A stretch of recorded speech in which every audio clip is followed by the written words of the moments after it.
প্যারিসে থাকে, তার মেধাকে আমি শ্রদ্ধা করি। তার নাম পিনাকি ভট্টাচার্য। কিন্তু সে অনেক ক্ষোভের কারণে বিভিন্ন মানে উল্টাপাল্টা কইরা সে অনেক মানে অত্যাচারের শিকারও হয়েছে। ক্ষোভের বহিঃপ্রকাশ করতে গিয়ে সে একেবারে সেরাবারা করে ফেলেছে। তো তাকে তোমরা অ্যাভয়েড করেছ। তার কমান্ড এখন আর শুনবে না, কারণ সে অসুস্থ। সে এখন শুধু তার মাথায়, কারণ সে নেশাগ্রস্ত মানুষ। পিনাকি ভট্টাচার্যকে আপাতত রেস্টে থাকার জন্য আমি অনুরোধ করেছি। সে আমার কথা শুনেছে। তাকে বলেছি তুমি লেখো, অনেক লেখো। ও অনেক ভালো লিখতে পারে, অনেক লেখাপড়া জানে, অনেক মেধাবী।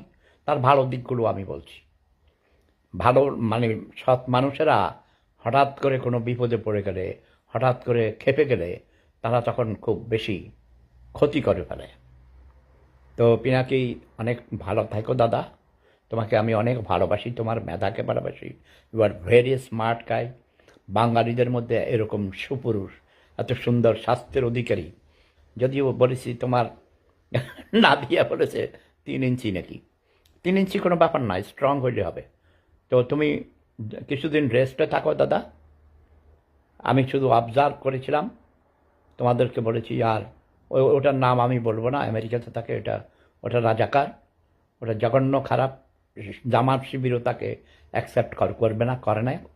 এটার নাম বলে আবার তাকেও ভাইরাল করতে চাই না। তো পিনাকিকে আমি অনেক ভালোবাসি।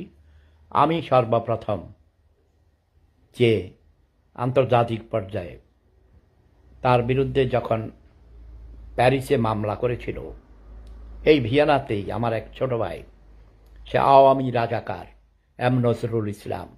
ঢাকায়ও আমার বাসার পাশে বাসা, গোরান আমার পাড়ার ছোট ভাই। তো এম নজরুল ইসলামকে আমি আন্তর্জাতিক নেতা বানাইয়া দিছি, সর্ব ইউরোপীয় আওয়ামী লীগের সভাপতি বানাইয়া দিছি। তো সে ভয়ে আমার টেলিফোন ধরে না। তার মতো করে সে কাজ করুক, করতে দাও। সে আমার প্রিয় হাঁসু আপাকে অনেক ভালোবাসে, শ্রদ্ধা করে। হাঁসু আপাকে নিয়ে সে একটা প্রোগ্রাম করে, দ্যাট ইজ নাইস। সেটাকেও আমি অ্যাপ্রিসিয়েট করি। যারা ভালো কাজ করবে তার আমি প্রশংসা করি, যারা খারাপ কাজ করবে তার আমি নিন্দা করি। তো তোমরা পিনাকি তুমি রেস্টে থাকো। তোমার কমান্ড এখন আর শুনবে না, কারণ যাদেরকে দিয়ে তুমি কাজ করাইছো এতদিন, গত 1 বছর যাবৎ, ওরা আমার পিঁপড়া বাহিনী। ওদেরকে বলে দিয়েছি তোমার কমান্ড ওরা এখন আর নিবে না, ফলো করবে না। ঠিক আছে, তুমি রেস্টে থাকো। এখন আমার মতো করে দেশটাকে সাজাইতে দাও। প্রফেসর ডক্টর ইউনূসকে আমি অনেক শ্রদ্ধা করি। তার সাথে আমরা একসাথে অনেক দিন কাজ করেছি, বিশেষ করে নারীদের ক্ষমতায়ন, সমাজে তাদের প্রতিষ্ঠিত করার জন্যে স্বনির্ভর আন্দোলনের একজন অগ্রণী সেনানী প্রফেসর ডক্টর ইউনূস শান্তিতে নোবেল পুরস্কার পেয়েছেন। আমার হাঁটু আপাকে বলেছিলাম তার এই যোগ্যতাকে কাজে লাগাও, তার আন্তর্জাতিক পর্যায়ে গ্রহণযোগ্যতা আছে, তাকে নিয়ে কাজ করো।